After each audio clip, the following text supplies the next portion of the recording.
All right, so I'm Mary Thomas. I'm with the Data Enabled Scientific Computing Group, and one of my roles is HPC Training Lead at SDSC. And today I'm going to talk about interactive computing, which is an evolving area of HPC, but very important in our HPC computing role. So a lot of my examples will be run on the Expanse supercomputer. It's one of the many machines that we've got at SDSC. We have Expanse as a standard HPC cluster with CPU compute nodes and GPU compute nodes as well. We have, I'll just briefly go over the hardware just so you have some rough idea of what we've got. We've got, at the moment, 13 plus scalable compute units. You can see behind my background, there's a picture of Expanse. It's bright green because it's liquid cool and they love to light up the back end. But each one of those is really a rack. But the unique design in Expanse is one of these racks has both compute nodes. These are AMD EPYC Milan compute CPUs and GPU nodes as well on the rack, along with some local storage. The idea is that Expanse and a lot of SDSC systems are built for what we call the long tail of science. A lot of different diverse applications, and a lot of these applications, they need a few thousand cores or a few hundred cores. They don't need 10 million. And so the computing that is done is petascale in terms of performance, but they don't need as many cores to do the computing.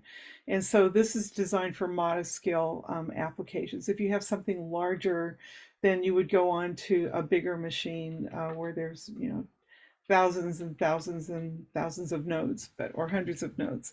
Anyway, it's got a good high-speed data-centric architecture, and it has a lot of innovative operations. And the one I'll talk about today is interactive computing. And I'll talk briefly, how you compute on HPC systems, and then give you some pointers to where you can go learn more in depth about HPC. So a glance at the architecture shows these unscalable compute units.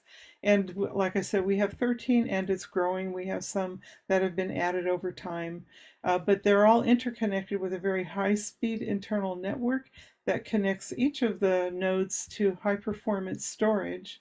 And each node itself has high-performance local memory. And so these are really powerful. And the reason you move your computational work to Expanse is where you're running it is no longer enough. Like you need more memory, or you need faster networking. You're trying to move a lot of data around in and out of your application. So we recognize that not everybody comes to Expanse like me because I love parallel computing and can't wait to work on the latest and greatest hardware. It's because you have to. You're really happy with the hardware you've got, but your job is just getting bigger.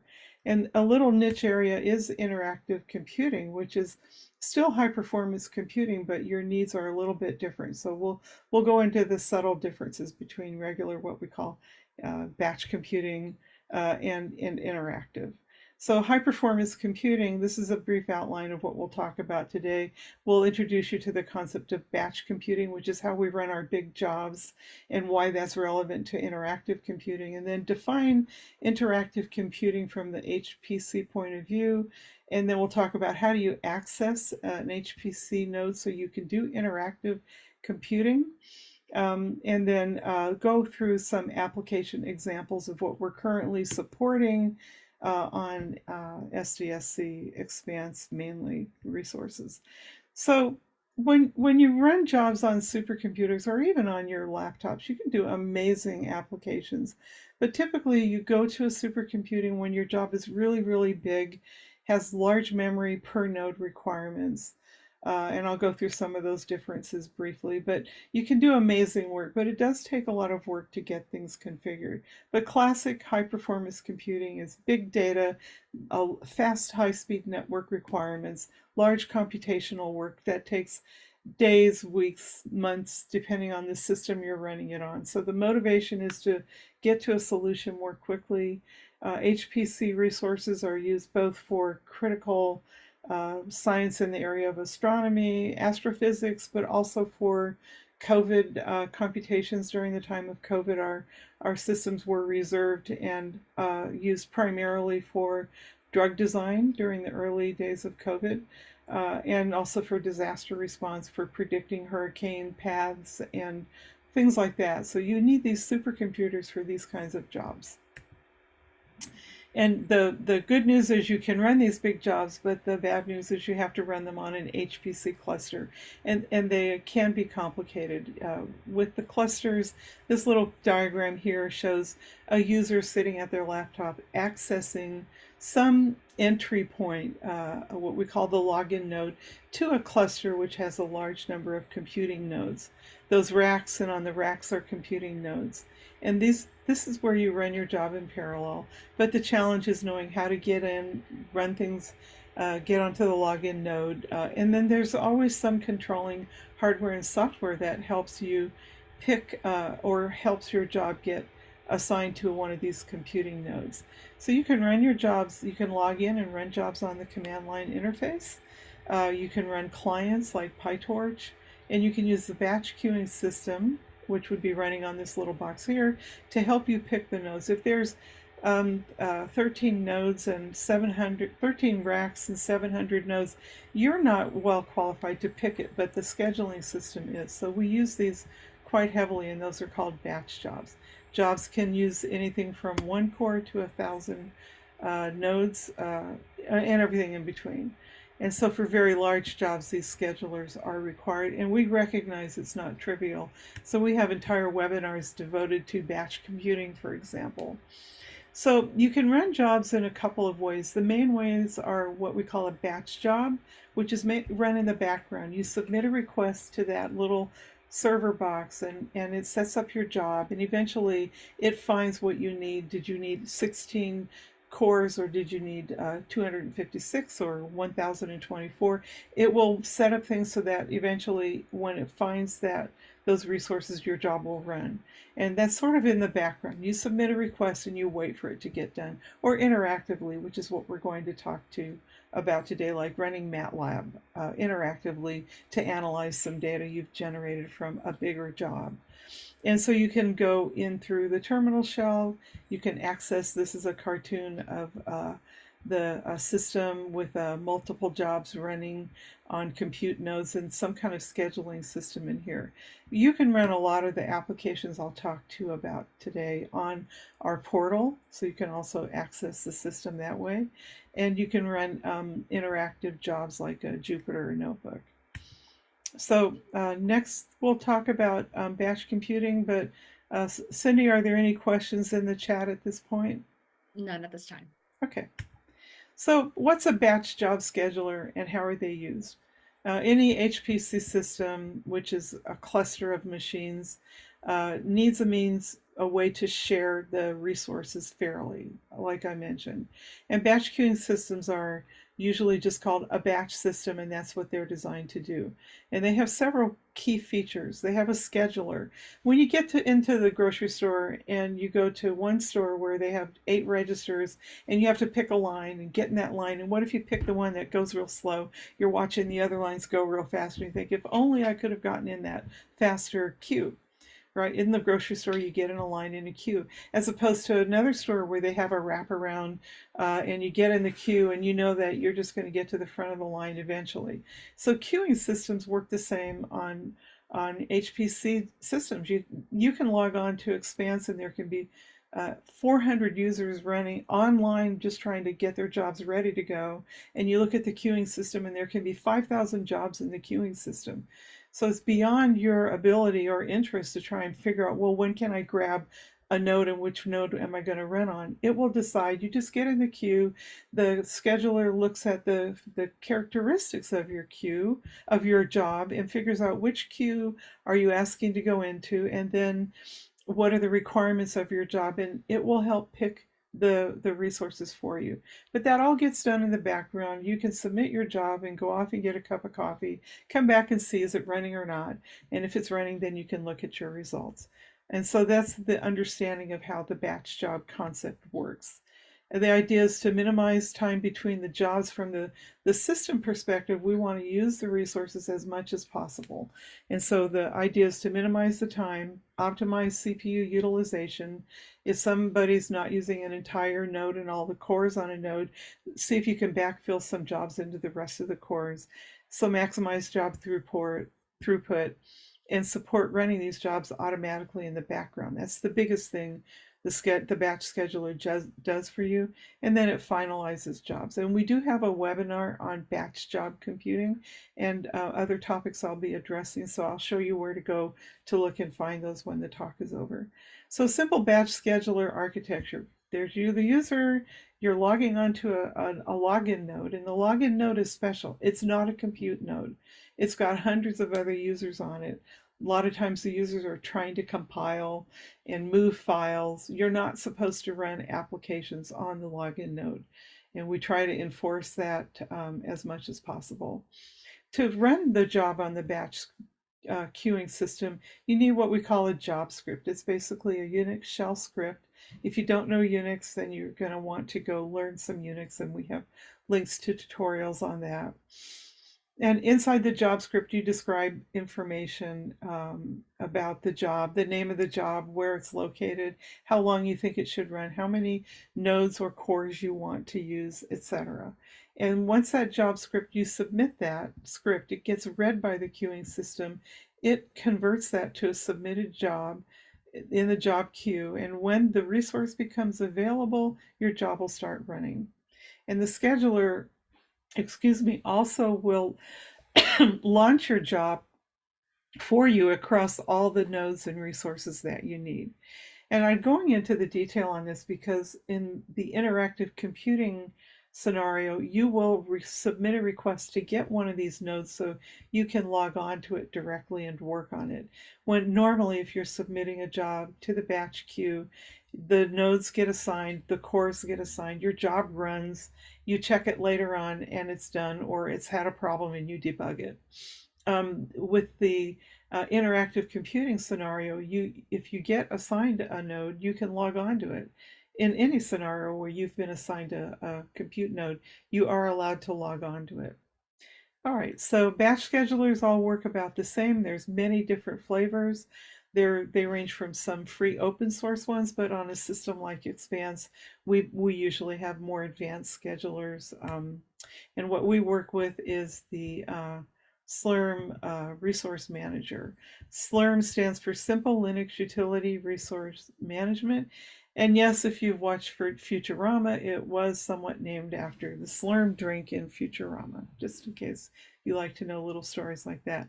So again, this is a service that's running on that login node, this login node right here, and you come in to the login node and you'll be interacting with this service, and it does a tremendous amount of work. But what you need to know is you need to have your batch script in the right format. There are ways to also interact from the command line, and I'll show you an example of that. But in general, for most jobs, you're submitting a script that gets read. It tells the scheduler what you need done. And there's some basic commands that are really commonly used. Again, this talk is not about batch computing. And like I said, we have webinars and tutorials on running batch jobs on Expanse if you need that. All right. All right, and this slide just sort of gives you a cartoon example of how a scheduler schedules jobs. In this case, we have a cluster with 6 nodes, and we have 9 jobs that need to be run. The size of the box is the relative size of the job. It needs more memory, or it needs more cores, or it's just really going to run for a long time. And so what the scheduler does is looks around, and with a certain amount of fairness that gets programmed into the scheduling algorithm, the jobs start running over time, and each, like you can see, nodes 2, 3, and 4 are running job 2, then job 2 ends and some of node 1 goes into job 9. So all these different jobs are running at different times, and again, there can be thousands of jobs queued up on Expanse and hundreds of jobs running at the same time, if not thousands of jobs running at the same time. You don't need to worry too much about that. It's just when you submit a job and it takes a long time to get your job to run, it helps to understand what the environment is that you're waiting for. But for interactive computing, we have some priority and some scheduling priority for how those get assigned. They're usually a lot quicker if they are short requests. And there's a lot of parameters that affect the scheduling, the number of jobs, the runtime for those jobs, the number of cores, how much memory, what libraries are being used, and what resources are available for that on the nodes that as they become available. So the scheduler plays this Tetris game is how we think of it. Mary? All right, so, yes, There's a question in the chat. sure. What is the difference between a node and a core? Oh, that's a great question. It used to be a node had a CPU on it, and that was it. One box sitting on your desktop with a CPU on it. But now the nodes are a little more complicated, and they have a lot of hardware in them, and so the nodes that we work with today evolved as what they called servers for like web pages and online resources, and they can have one or more CPUs in them, and they can have these CPUs then are a little more complicated. Each CPU used to just have one central processing unit on it, but what they've done now is they put little tiny, I still think of them as CPUs, but the one CPU has multiple cores, which are mini small CPUs sitting in there side by side that can all orchestrate and work together, or they could just take one job and run. So think of a node as having these multiple CPUs, but really they are a lot of these small cores. And you can, the nodes on Expanse have two CPUs side by side connected together with the high speed ports, and each of them has 64 cores, so you can have 128 cores running on one node, which means if your job scales and runs well, your communicate on that those 128 cores, the communication will be much faster because you're using the local uh, uh, network that is on the motherboard, to the communication lines that are laid down on that motherboard. So the whole idea is how fast can you move your data that helps you get to a result more quickly. Great question. Any others, Cindy? No, that was it. Okay, great. So next we're going to talk about um, interactive HPC computing.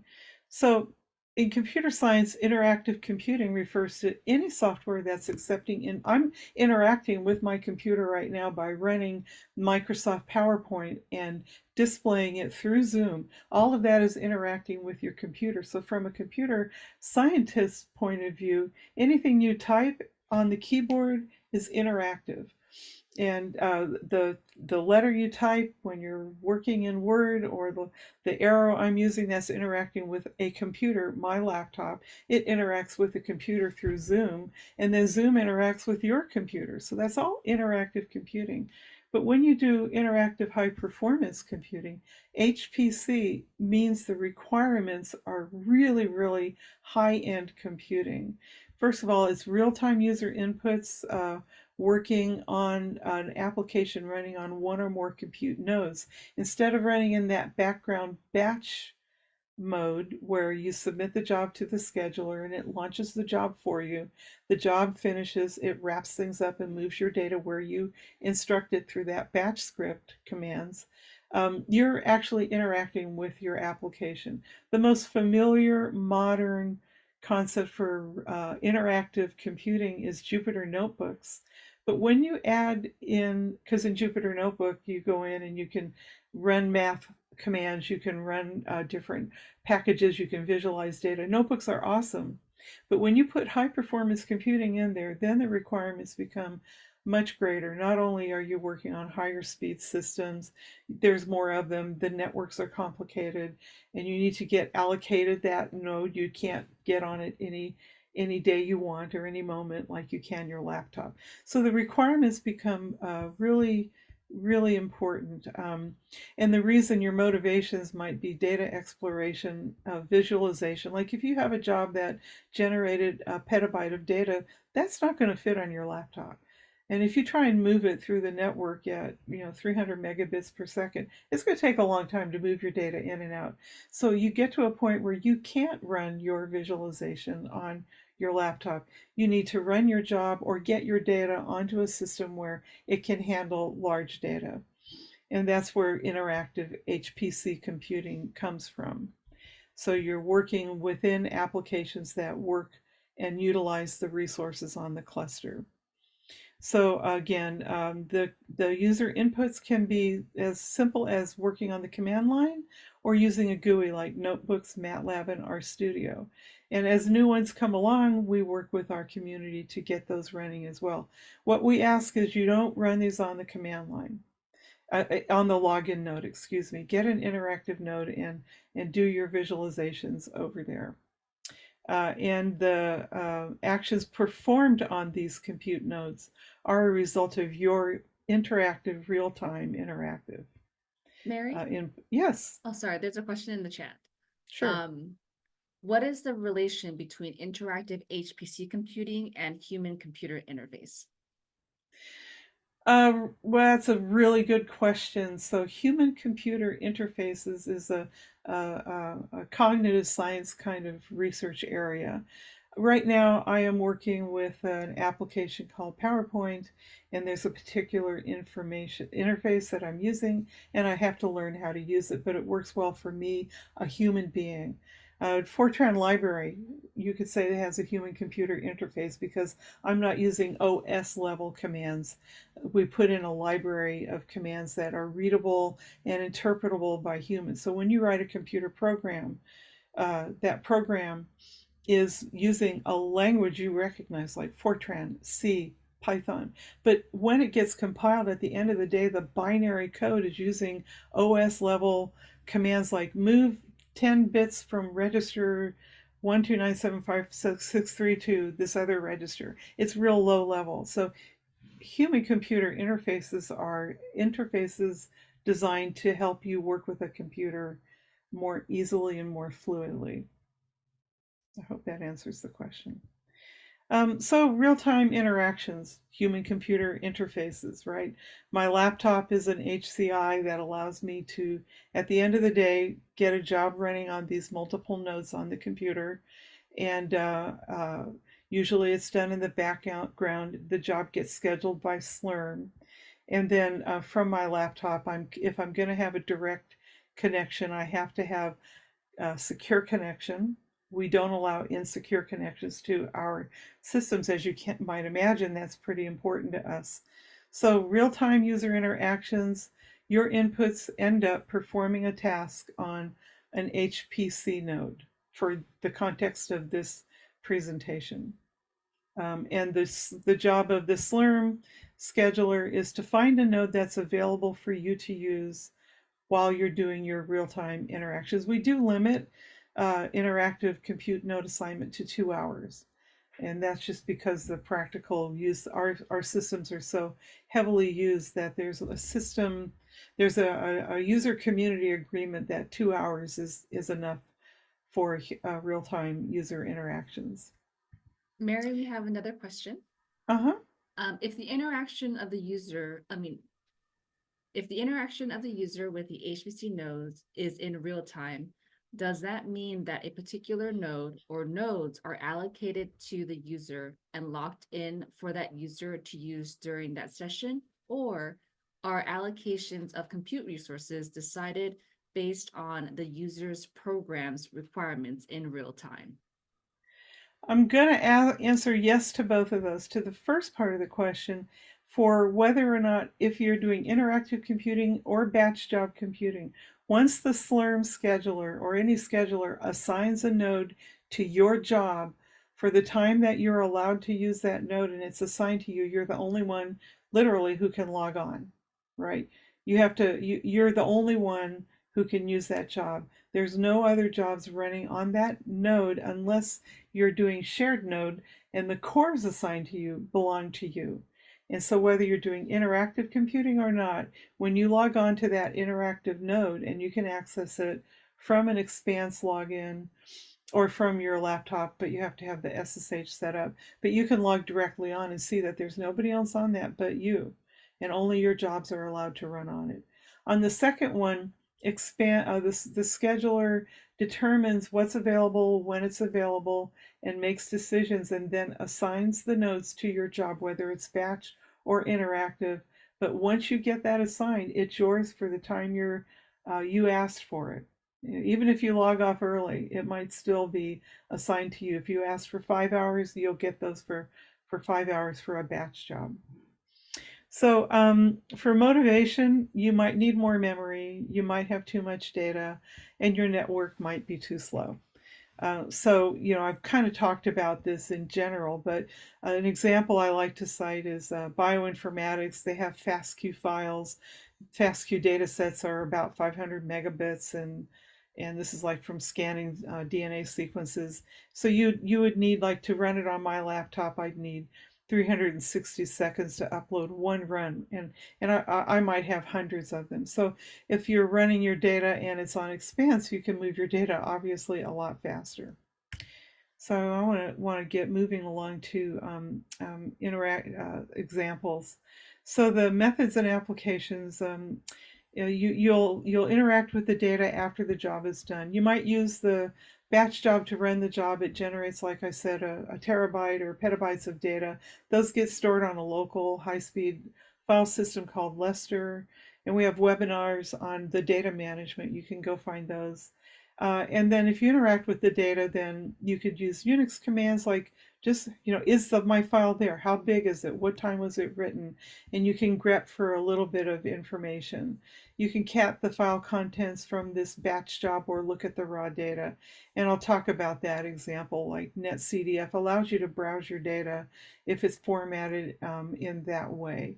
You can plot your results. You can do that from within your code. You can use libraries. It's not very interactive, but you can look at the data when it's done, or command line driven graphing utility like GNUplot. Then there's data visualization apps or platforms. NetCDF also allows you to real-time visualize your data. High performance Fortran does that, Tau, ParaView, and there's many others. And then there's full platforms like MATLAB and R, where you can write, like in a Jupyter Notebook way, code and analyze it. So to summarize, this is our view of interactive HPC computing: Jupyter Notebooks, MATLAB, ParaView, R. There's several interactive HPC applications, and so that means they've taken some platform and migrated it to a parallel environment. Another interactive environment is the portal. I'm going to show you some hands-on examples of how to get onto a node and interact with your code, but you can also do a lot of this through the portal. It provides interaction interfaces to notebooks and Jupyter Lab, MATLAB, RStudio, and you can also just get into a Unix shell. So learning to use the portal is really beneficial. And most of the time that'll be the best API for you. You can submit jobs. And we have a webinar on how to use the portal. And some of these interactive applications run fine inside the portal, and you don't have to worry about configuring things. So, yeah. There's another question in the chat. Sure. If we want to run a Jupyter Notebook and Expanse, is the Galileo command line tool recommended over the SSH tunneling or the SDSC Jupyter reverse proxy service? Yes, it is, and I'll talk about that really quickly. So that's called an audience plant. So our interactive, we have some policies. Before we talk about getting in with interactive, though, a lot of these interactive services have a key vulnerability. They're like a login, username and password, often over HTTP. And I won't go into too much detail about it, but by default, Jupyter Notebooks launch as HTTP. They're not secure. So the Galileo service allows you to launch a notebook really easily, and is guaranteed to have a secure HTTPS connection. So we recommend that, and if we indeed see an insecure notebook running, we'll shut it down. and talk to you and help teach you how to use Galileo. And there's a great webinar, and I have a link to that at the end of my talk. So how do we access them? I'm going to Mary, skip that. Yeah. before you continue, um, Okay. another question is, assuming you support interactive use not via a portal like Open On Demand, how do you manage reverse proxy to web applications, SSH tunneling, X11 forwarding, etc.? That is done through a service called I think, the Satellite Reverse Proxy Service. That's all managed and developed by SDSC. Scott Sakai is the lead on that. And if you're doing your own SSH tunneling, you're at the mercy of how SSH tunneling works. SSH tunneling, if you can grab an interactive node and get a port that's not already being used, you can SSH tunnel. I mean, that's a perfectly valid way. The problem with that is we find it's not stable. SSH tunneling is not very stable between your laptop and the port, the port that gets opened up for you on the interactive node, and those tend to go up and down. So that's why we put a lot of effort into developing Galileo. And Cindy, what I'd like to do is hold off on questions till I get to a transition slide. I need to start speeding up or we won't get to the fun part of the talk. You got it. Okay, thanks. I'll show examples for getting an interactive node. You can request it through a batch script. That's one way to do it. Or you can use the srun command. And you need to have the right module environment when you're logging onto Expanse. If you don't know what that means, we have a webinar for that. We have a lot of training materials that can help you navigate this, but I'm not going to go into great detail on that.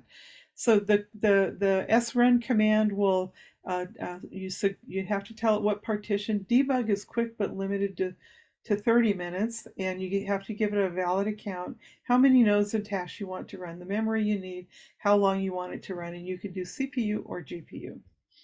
Most of my examples are going to be for CPU. So to grab an interactive compute node, there's my srun command, and then I get it'll say when my job is allocated. I'll get that resource, and I'll know I'm on it because I've gone from being on a login node to being on an actual node. At this point, I could SSH onto that node and see what details are, what's happening on that node. And then I'm just running from the command line. I can run a parallel application using MPI run, which I can't do on a login node or a non-interactive node. We prohibit that. No parallel code can run on the login node. And then exit the interactive session when your work is done or you'll be charged. And don't oversubscribe and don't ask for more cores than you've requested when you're trying to run this job. All right, so then using it, like I said, you can use it to run a parallel job like you've been compiling and debugging, and you just want to do a really short example to make sure your code's working before you submit a big batch job. You can get onto a GPU, and the way you would validate that this is a GPU node is you run the NVIDIA SMI command. So you have to know, are you on a GPU or a CPU? And in each case, when you do get on that node, you need to make sure the module environment is configured correctly or things won't work right. So you always want to be aware of that when you get onto the node. How does this all work? It's important to understand the visual part. When I log on to Expanse and I get an interactive node and I launch a Jupyter notebook, for example, running Galileo. Galileo, by the way, will get that node for you. You don't have to use a batch job. So Galileo is very helpful in that sense, and I'll talk about that in a moment. But when I'm on my laptop and I want something visual on the supercomputing, we use something, or anywhere remotely, we use X11 forwarding. X Windows system is now called X11 for that version, and it's just a way to take information and allow it to be displayed on the different terminals, and for moving data back and forth. It's not too complicated. When I type on my keyboard, I'm going through a server and it knows to put some information on a remote client somewhere. But you have to make sure when you connect that you're asking for that capability. So you have to put in this -y flag. And so if I want to do something on an interactive node and log directly onto it, I have to log on to Expanse with the -y and then connect to my node and use -y. And the X11 forwarding should be continuous from my laptop through Expanse login node through my to my interactive node. Okay, so that's just how you install it on Mac. And so the forwarding, this just shows that I've logged into Expanse with the SSH-Y, and then to connect to the interactive node, I need a second window where I log on to my interactive node. And then in this example, I'm going to run MATLAB. Okay, so any questions, Cindy? Not at this Okay. time. Okay, great. So Thanks. now let's get into some examples. I'll try to get through the simplest viewing your data, like, beyond LS, but often just seeing that your files went where you expected them to go is important. But if you're on an interactive node, it means you want to look at your data. And then I'll show an example for MATLAB and Jupyter Notebooks. And then, of course, the portals and gateways can also give you interactive access to the HPC systems. So GNU-plot is something I really like. You can program with it inside your code. It's been around forever. They keep it updated.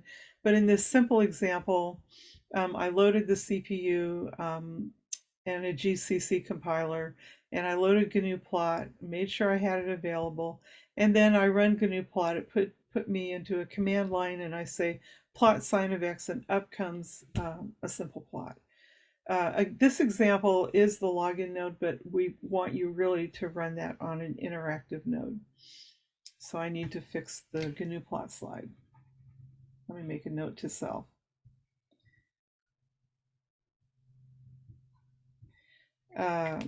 Okay, so to get a little more advanced, there are different kinds of file formats that you would be saving your data in. It could be as .text, it could be as some particular file output, like for MATLAB, it would have a particular extension. High performance computing file formats are common. One of them is NetCDF, there's HDF, and PETSI has its own output. Depending on your framework, it will have an output file format that is more efficient for handling large file data sets and complicated data sets. So in NetCDF, Network Common Data Form, it contains information about your data and the data itself. So you can query it. It has an API for querying. And I have an example here. This is a very simple example, just matrix multiplication or something like that. But you have to make sure you load the right modular environment. And then you need some SciNet environment variables. You need to create a compile. They have a makefile that doesn't work, so I made my own. And then it generates a data.nc file, and then I can query those file contents. And so here's where the example of I put these environment variables into my bash profile. And here I loaded the right modules. And here I look to make sure the command I want to use is available.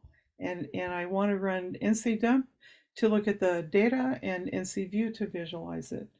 And so here I've got the file, I compile it, and then there's my output. I run it, then here's my output data file. And if you do help on ncdump, you can look at the variables, the data, all these special attributes. And then here I run ncdump, and I just look for some basic information, and it tells me there's an x and a y variable, and the dimensions are 100 by 100. I have a velocity component data, and I have some variables that are called density and velocity. And so then I also can get out XML structured data if I want. So in one command, I've looked to see if my data, that there was any data output. In this next command here, I actually look for some of the data.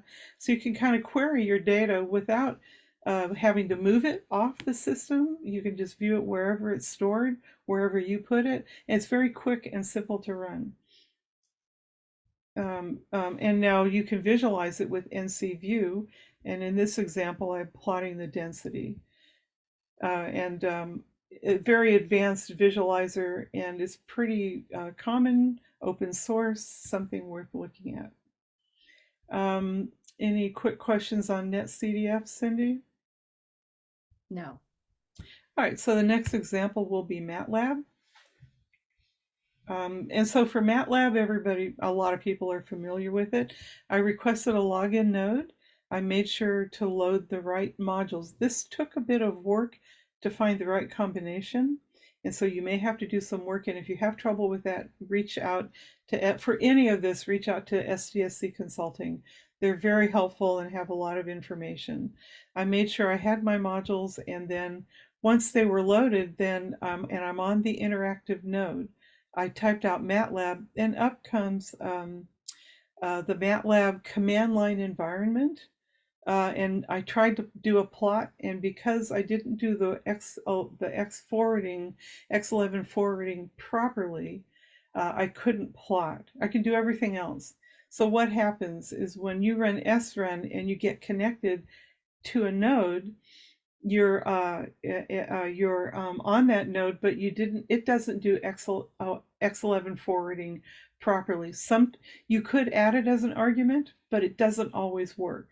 So the guaranteed way to work is a little convoluted, but when you log on, create two connections. Window 1 is the one where I'm going to grab my interactive node.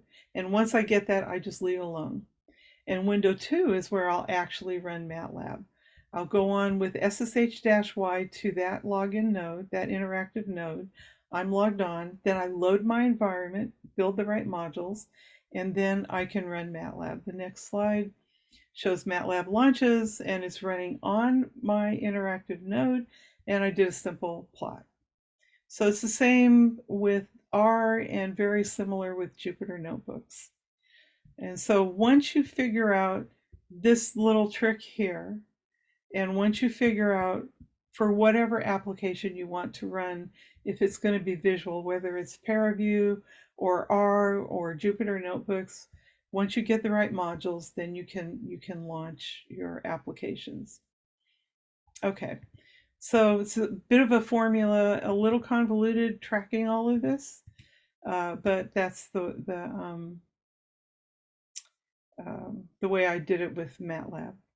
There are more ways to do it, but this is the simplest one I could come up with. So Jupyter Notebooks, I could spend an hour, and indeed we have a 1-hour webinar on Jupyter Notebooks.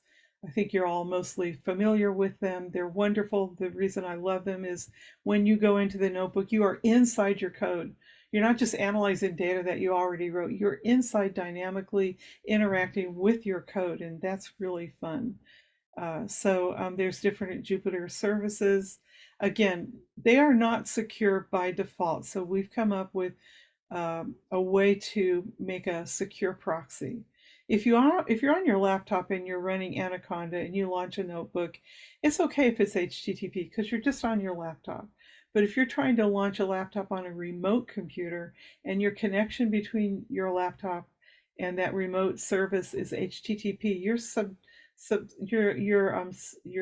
vulnerable to being hacked, and we don't want that to happen to Expanse. So what we did was we designed the satellite reverse proxy service. I won't go into detail about it, but when you send a request to it, it builds a secure HTTPS connection and gives you back that HTTPS connection. You can do it through a batch script or using Galileo. I highly recommend just use Galileo. You log onto Expanse, you run Galileo. It will interact with the batch queue system, get you an interactive node, and it'll give you an HTTPS connection. You put that in your browser, and then you wait for the node to become available. But remember, whenever you get that URL from Jupyter, it's a password.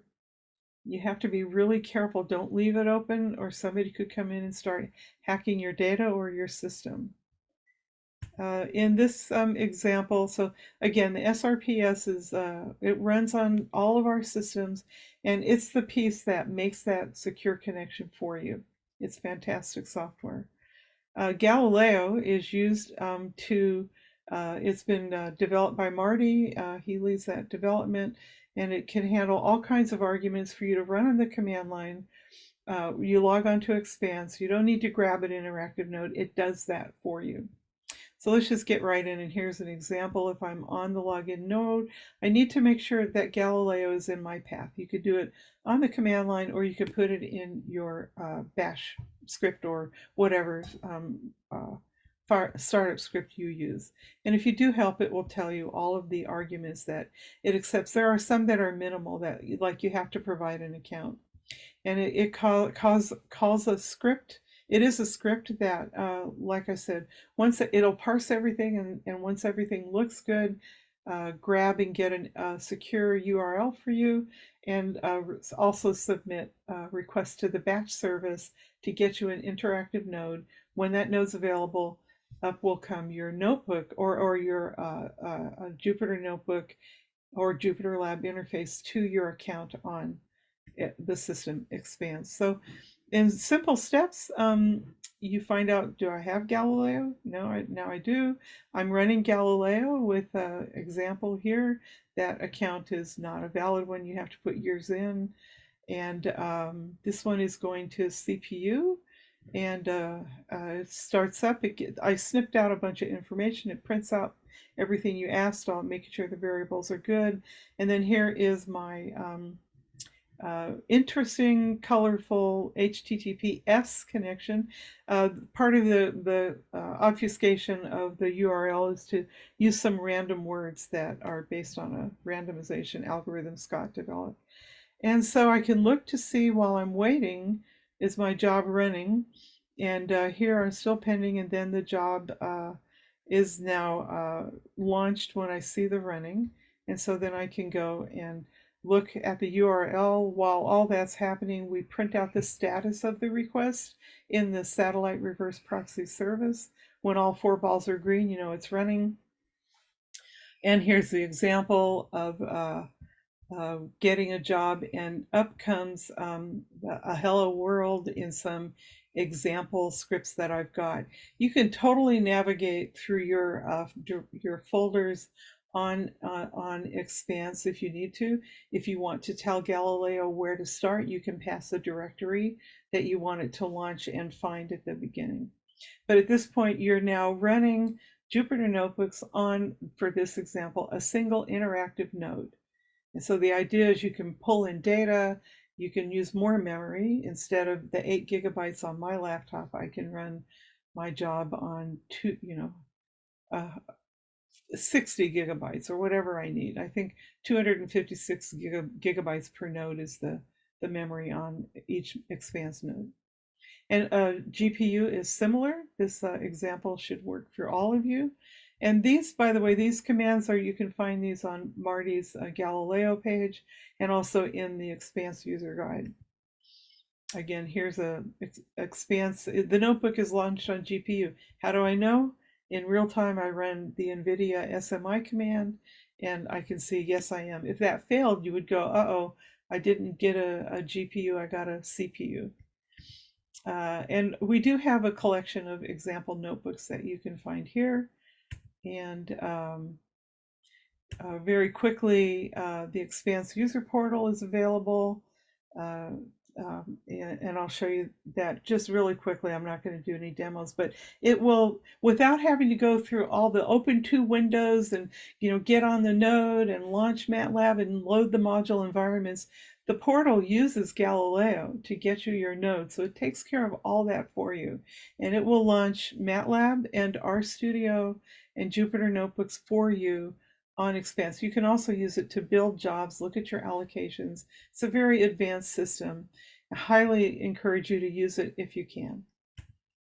And so those are just some examples. I'm going to wrap this up then so we can finish questions, and I can show you this page here. I wanted to make sure we point out we have a new organization for our training material, starting with this basic, what we called HPC user training a few years ago, and we ran for many years. It's called Complex. It's a basic programming concepts and a series of tutorials that will be presented on a bi-weekly basis all through 2024. Some will repeat.